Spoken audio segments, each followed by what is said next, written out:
রাত্রিবেলা সকলেই শুয়ে পড়েছে। ওদিকে রাজামশাই একা জেগে রয়েছেন। সারা রাত কেটে যায়, কিন্তু রাজামশাই কিছুতেই চোখ জুড়ায় না। সকাল হতেই রাজসভা শুরু হয়ে যায়।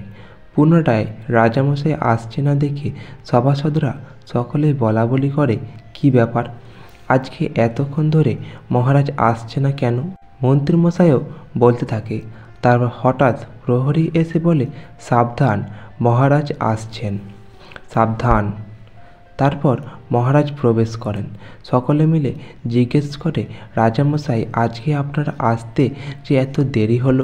রাজামশাই বলল, আর কি বলবো তোমাদের, আমার সারা রাত ধরে চোখের পাতা জুড়াতেই পারলাম না, কিছুতেই আমার ঘুম আসছে না, কি যে করি বুঝে উঠতে পারছি না।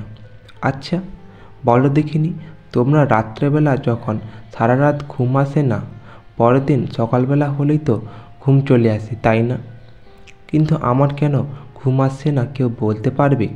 ওদিকে বৈদ্যমশাই বলে, রাজামশাই একটা কাজ করুন আপনি, বরং আজকের সভা শেষ হয়ে যাওয়ার পরে মাথায় ভালো করে বেশি করে তেল মাখবেন, তারপর স্নানাগারে গিয়ে স্নান করবেন, গোলাপ জলের মধ্যে বসে থাকবেন কিছুক্ষণ, তাহলেই পরে দেখবেন আস্তে আস্তে আপনার ঘুম চলে আসছে। যখনই দেখবেন আপনার ঘুম চলে আসছে, তখনই আপনি উঠে গিয়ে বিছানায় চলে যাবেন। রাজামশাই বলে, তাহলে সত্যি সত্যি আমার ঘুম চলে আসবে? বৈদ্য বলে, হ্যাঁ রাজামশাই, আপনি একবার করে দেখুন, ঠিক আপনার ঘুম চলে আসবে। রাজামশাই তখন বলে, বেশ, আজকে সবাই এখানেই মুলতুবি করলাম। তারপর রাজামশাই চলে যান নিজের কক্ষে। নিজের কক্ষে গিয়ে তেল মেখে ভালো করে গোলাপ জলের মধ্যে ডুবে বসে থাকে। অনেকক্ষণ ধরে বসে বসে যখন দেখে ঘুম তো আসছে না, আর ওদিকে উল্টে ঠান্ডা লেগে গিয়ে সমানে হাঁচি দিতে থাকে, সমানে হাঁচি করতেই থাকে। ওদিকে রানীমা বলল, কি ব্যাপার হলো, এতক্ষণ পর্যন্ত রাজামশাই স্নান করে না, তাহলে আজকে কি হলো? আজকে উনি কি করছেন কি জানি। অমনি রানীমা বলেন, কি রাজামশাই, রাজামশাই আপনি কি স্নানাগারে শুয়ে পড়লেন নাকি? রাজামশাই অনেকক্ষণ বসার পরে সমানে হাঁচি হচ্ছে দেখে তারপর রাজামশাই স্নানাগার থেকে বেরিয়ে আসে। বলে, রানী, আমাকে বৈদ্য বলেছিল মাথায় নারকেল তেল দিয়ে জলের মধ্যে বসে থাক, কিন্তু দেখো আমার তো কিছুতেই ঘুম পেল না, বরং দেখো ঠান্ডা লেগে গেল, এখন দেখো বারবার হাঁচি হচ্ছে। রানীমা বলে, রাজামশাই আপনি এসব না করে আগে চলুন, কক্ষে গিয়ে আগে বিছানায় শুয়ে থাকুন, আপনার তো খুব জোর ঠান্ডা লেগে গেছে। ওদিকে গোপাল সকাল সকাল ঘুম থেকে উঠে মিনু বসে বসে আবার ঢলে পড়ছে ঘুমে। ওদিকে গোপালের গিন্নি এসে বলে, এ কি গো, তুমি সকালবেলা বসে বসে আবার ঘুমে ঢলছো যে? গোপাল বলে, ঘুমে ঢলে পড়বো না তো তোমার জামাই যে সারা রাত যেভাবে আমাকে লাথির গুঁতো মেরেছে, আর কি করি বলো, আমাকে তো এখন বসে বসে ঘুমে ঢলতে হবে। গোপালের গিন্নি বলে, এ কি কথা বলো তুমি, আবার আমার জামাইয়ের নামে বদনাম দিচ্ছ? বলে, বদনাম কেন দিতে যাব শুনি, উনি সারা রাত আমাকে ঠ্যাঙের গোতা দিয়েছেন, আর সারা রাত আমি শুতে পারিনি, ঘুমিয়ে ঘুমিয়ে হয়তো আমায় ফুটবল মনে করেছে, তাই সারা রাত ধরে আমাকে ঠ্যাং মেরে গেছে।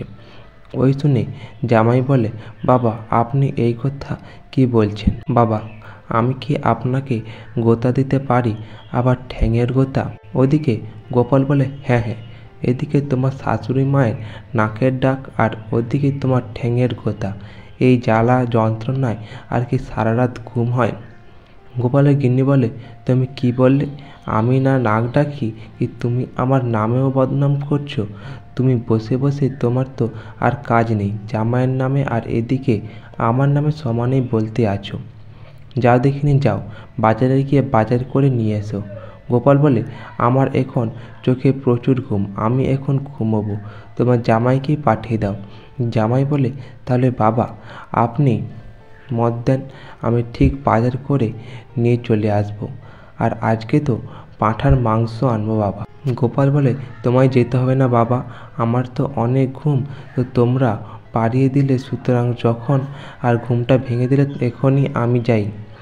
গোপালের জামাই বলে, বাবা আমিও যাব আপনার সাথে পাঁঠার মাংস আনতে। ঘাড়ের দিকে মাংসগুলো আনবেন, ঘাড়ের দিকে মাংসগুলো নরম হয় না। গোপাল বলে, হ্যাঁ হ্যাঁ, একদম ঠিক বলেছ। যেমন আমার ঘাড়টাকে মোটকে তোমরা খাচ্ছ। আর কি বলি, তোমাদের গোপালের গিন্নি তো বলে, আবার বলছো তুমি, উফ, মুখটা বন্ধ করে এবার যাও দেখিনি বাজারে। আর কি বলি তোমাদের, গোপালের গিন্নি বলে, আবার বলছো তুমি, উফ, মুখটা বন্ধ করে এবার যাও দেখিনি বাজারে। কিছুক্ষণ পরে পুনরায় রাজসভা শুরু হয়ে যায়। রাজামশাই রাজসভায় এসে অমনি সমানে বলতে থাকে, ওই তো, তুমি যে আমায় বললে যে আমার মাথায় তেল মাখিয়ে দিলে স্নান করলে আমার ঘুম আসবে, কোথায়? ঘুমানোর সময় নেই তো, ঘুম আর আসলো না তো, আমার হাত হয়ে গেছে, আমার তো ঠান্ডা লেগে গেল। ওদিকে গোপালের দিকে তাকিয়ে দেখে গোপাল বসে বসে ঘুমে ঢলে পড়েছে। মন্ত্রীমশাই বলে, দেখুন দেখুন রাজামশাই, গোপাল কেমন কর্মক্ষেত্রে এসে বসে বসে ঘুমোচ্ছে। রাজামশাই বলে, গোপাল, আমার চোখে ঘুম নেই, আমি সারা রাত জেগে বসে আছি, তুমি কিনা কর্মক্ষেত্রে এসে ঘুম দিচ্ছ। গোপাল বলে, রাজামশাই, কী করি বলুন, সারা রাত ধরে যদি জামাইয়ের ঠ্যাঙের গোতা খাই তাহলে তো আর সকালবেলা তো ঘুম পাবে। রাজামশাই বলে, তাহলে আমার চোখে কেন ঘুম নেই? গোপাল বলে, রাজামশাই, আপনি আসলে বহু রকমের চিন্তা ভাবনা করে বসে থাকেন, আর তার জন্যে হয়তো আপনার চোখে ঘুম নেই। তারপর রাজামশাই বলে, মন্ত্রী, তুমি তো আমার মন্ত্রী, তুমি পারবে আমায় ঘুম পাড়াতে, তুমি আমায় ঘুম পাড়াও। মন্ত্রী বলে, এই রে যা, কি করি এখন? বলে, কি মন্ত্রী, তুমি শুনতে পাচ্ছি না, তুমি আমাকে ঘুম পাড়াও।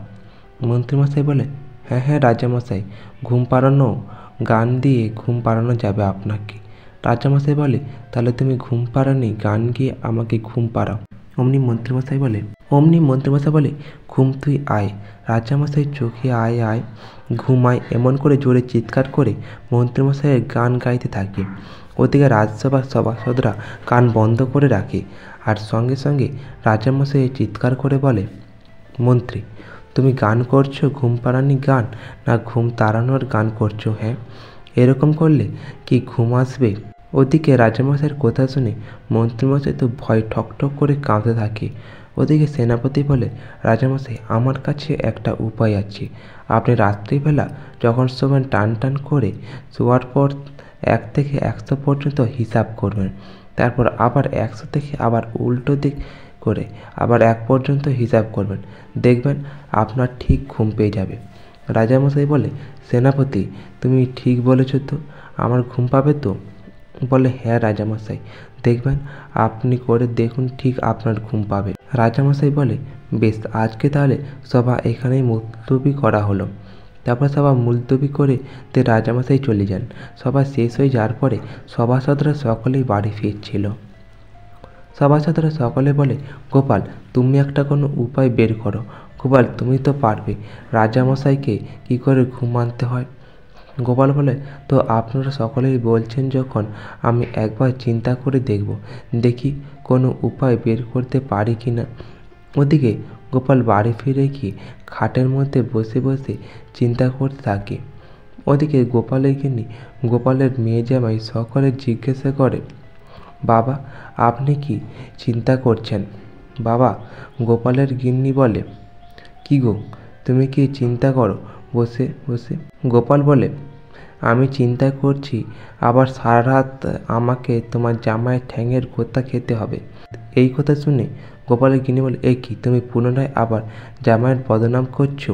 জামাই বলে, বাবা, আপনি বরং আপনার ঠ্যাংটা বাড়ান, আমি একটা আপনায় প্রণাম করে নিই। গোপাল বলে, কেন? এই বলে আপনি যে বারবার করে বলছেন আমি আপনাকে ঠ্যাঙের গোতা দিয়েছি, তার থেকে আপনাকে একটাবার প্রণাম করে নিই। গোপাল বলে, আমাকে প্রণাম করতে হবে না, বরং একটা কাজ করো, রাজামশাই কী করে ঘুম আনা যায় সেই চিন্তা করো দেখিনি। জামাই তখন গোপালকে একটা উপায় বের করে দেয়। গোপাল বলে, বেশ, কালকে সকালেই আমরা রাজসভায় যাব। ওদিকে রাজামশাই রাত্রিবেলা শুয়ে 1 2 3 4 এইরূপ করে হিসেব করতে থাকে। রানীমা বলে, এ কি, তুমি সারা রাত ধরে এইরূপ করে 1 2 3 4 হিসেব করতেই থাকবে? রাজামশাই বলে, হ্যাঁ গিন্নি, এইরূপ করে হিসাব করলে নাকি আমার ঘুম চলে আসবে, সেনাপতি বলেছি। রানীমা বলে, তাহলে আপনি একটা কাজ করুন, মনে মনে হিসাব করুন। রাজামশাই বলে, গিন্নি, আমার তো মনে মনে হিসাব করলে আমি তো সব বলে যাব, তাই আমি জোরে জোরে হিসাব করি। তারপর রাজামশাই পুনরায় 1 2 3 4 করে 60 পর্যন্ত পৌঁছে ওদিকে রানীমা শুয়ে পড়ে। রাজামশাই বলে, 61 62 63 64 65 66 67 68 উপরে পুনরায় 61 ঘরে ফিরে আসে। আবার ভুলবার বলতে থাকে, বলে, দূর ছাই, এর উপরেও আমার ঘুম আসছে না, কী যে করি এখন। ওদিকে সকাল হতে পুনরায় আবার রাজসভা শুরু হয়। রাজসভা শুরু হতে রাজামশাই বলতে বলতে 4 দিন হয়ে গেল, আমার চোখে পাতা তো আমি জোড়াতেই পারছি না, এরূপ করলে তো আমি শুকিয়ে শুকিয়ে মরে যাব, তোমরা কেউ উপায় বের করো, তোমরা কেউ উপায় বের করো। ওদিকে সভাসদরা সকলেই চুপ হয়ে যায়, সকলেই বুঝতে পারে না যে কী করবে আর কি করবে না। হঠাৎ করে গোপাল জামাইকে নিয়ে প্রবেশ করে। গোপাল বলে, রাজামশাই, একটা উপায় পেয়েছি, আমার এই জামাই আপনার ঘুম পাড়িয়ে দেবে। রাজামশাই বলে, জামাই ঘুম পাড়িয়ে দেবে? ওদিকে মন্ত্রীমশাই বলে, সত্যের মধ্যে গণ্যমান্য ব্যক্তিরা কেউ পারল না আর কি না এই গোপালের জামাই ঘুম পাড়াবে? রাজামশাই, এ কি সম্ভব? কখনো সবাই একই কথা বলতে থাকে। রাজামশাই বলে, যদি তুমি পারো তাহলে আমাকে ঘুম পাড়াও, আর যদি ঘুম পাড়াতে পারো তাহলে আমি 100 স্বর্ণমুদ্রা দেব। ওদিকে মন্ত্রীমশাই বলে, যদি ঘুম পাড়াতে না পারে রাজামশাই, তাহলে কান ধরে উঠবোস করতে হবে। রাজামশাই এটা বলে, যদি ঘুম পাড়াতে পারে তাহলে তোমরা সকলে যেমন ওর বদনাম করেছিলে, তোমরা সকলে কান ধরে উঠবোস করবে। সকালে বলে, বেশ রাজামশাই, তাই হবে। তারপর অমনি যেমন রাজামশাই আর সবার সাথে সকলে, আপনারা কেউ কোনো আওয়াজ করবে না, আমি যখন কাজটা করব আপনারা সকলেই চুপচাপ করে থাকবেন, কেউ কিন্তু আওয়াজ করলে তাহলে কিন্তু সম্ভব হবে না। ওদিকে সভাসদরা বলে, বেশ বেশ, কোথা না পারে তোমার কাজ তুমি করো। ওদের দাসী দেখতে পেয়ে রানীমাকে বলতে চাই। রানীমা বলে, তাই নাকি, চল রে, আমিও দেখতে যাই, চল। তারপর গোপালের জামাই বলে, রাজামশাই, আমি আপনাকে একটা গল্প শোনাবো, আপনি চোখটা বন্ধ করে শুনুন। তাহলে রাজামশাই বলে, বেশ বেশ, বলো তুমি। অমনি বলে, রাজামহাশয়, একটা বিশাল বড় গাছের মধ্যে অনেক বড় একটা মৌচাক ছিল।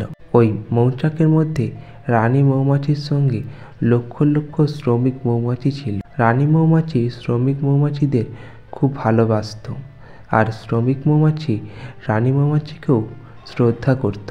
অমনি চুপ হয়ে যায়। হঠাৎ করে রাজামশাই বলে, কি হলো জামাই, বলো বলো, আমার শুনতে খুব ভালো লাগছে, বলো বলো। ওদিকে রাজা আমায় পুনরায় আবার শুরু করলো। অমনি বলে, তারপর হঠাৎ একদিন ওই গাছের তলায় একজন লোক এসে বসে। তারপর ওখানটায় বসে বসে রান্না শুরু করে। ওই রান্নার ধোঁয়া গিয়ে উনি ওই মৌচাকে গিয়ে লাগে। সঙ্গে সঙ্গে ওই মৌচাক থেকে সমস্ত মৌমাছিরা ওই বাসা ছেড়ে দিয়ে অন্য বাসায় উড়ে চলে যায়। ওখানে গিয়ে নতুন করে নতুন মৌচাক বানায়। তারপর রানী মৌমাছি ওদের বলে, তাহলে তোমরা যাও মা, ওই মৌচাক থেকে মধু নিয়ে আস। তারপর জামাই কিছুক্ষণ চুপ হয়ে থাকে। ওদের মন্ত্রীমশাই বলে, এ কী রে বাবা, রাজামশাই তার কোনো সারা শব্দ পাচ্ছি না, রাজামশাই ঘুমিয়ে পড়লো নাকি? রাজামশাই হঠাৎ করে বলে, বলো বলো জামাই, আমার খুব ভালো লাগছে। তারপর কি হলো বলো বলো। ওদিকে জামাই আবার পুনরায় গল্পটা শুরু করে। জামাই তখন বলে, তারপর এক শ্রমিক মৌমাছি রানী মৌমাছির কথা শুনে ওই পুরনো মৌচাক থেকে মধু নিয়ে আসে। তারপর আবার একজন দ্বিতীয় মৌমাছি যায়, ও গিয়ে আবার মধু নিয়ে আসে। তারপর আবার তৃতীয় মৌমাছি যায়, ও কি আবার মধু নিয়ে আসে। ওই কথা শুনতে শুনতে ওদিকে সেনাপতি বলে, আরে এইবার তো বলো তারপর কি হবে। জামাই বলে, এই যে সেনাপতি, লক্ষ লক্ষ শ্রমিক মৌমাছি আছে, ওদের গল্পটা বলতে হবে। দেখুন দেখুন, রাজামশাই শুয়ে পড়েছে তো, ওই যে নাগরা। রানীমা যখন ঢুকে এসে বলে, আপনারা সকলে চুপ থাকুন, রাজামশাই শুয়ে পড়েছে, আজকে সভা এখানে মুলতবি করা হলো। তারপর সভা মুলতবি হয়ে যায়। ওইদিকে রাজামশাই ঘুমিয়েই পড়ে। পরের দিন সকাল হতেই রাজসভা পুনরায় শুরু হয়। রাজামশাই খুশিতে ভরে যায়। রাজামশাই বলে, গোপাল তোমরা ছিলে বলে সত্যি আমি এতদিন পরে একটু শান্তিতে ঘুমাতে পেরেছিলাম। সত্যি তোমাদের অসংখ্য ধন্যবাদ দিই জামাই আর গোপালকে। জামাই তোমাকে আমি 100 স্বর্ণমুদ্রা দিলাম, সঙ্গে তোমার বিরুদ্ধে যারা বদনাম করেছিল তাদের সকলকে আমি এক্ষুনি কান ধরে উঠবোস করাবো। শুরু করো আগে মন্ত্রী তুমি শুরু করো। সঙ্গে সঙ্গে সভা যারা যারা বলেছিল তারা সকলেই শুরু করলো। নিজেরা তো কেউ কোনো কিছু করে উঠতে পারলেন না, আর যদি কেউ করতে চায় তাকে বাধা দিতে শুরু করো। নাও তাড়াতাড়ি শুরু করো।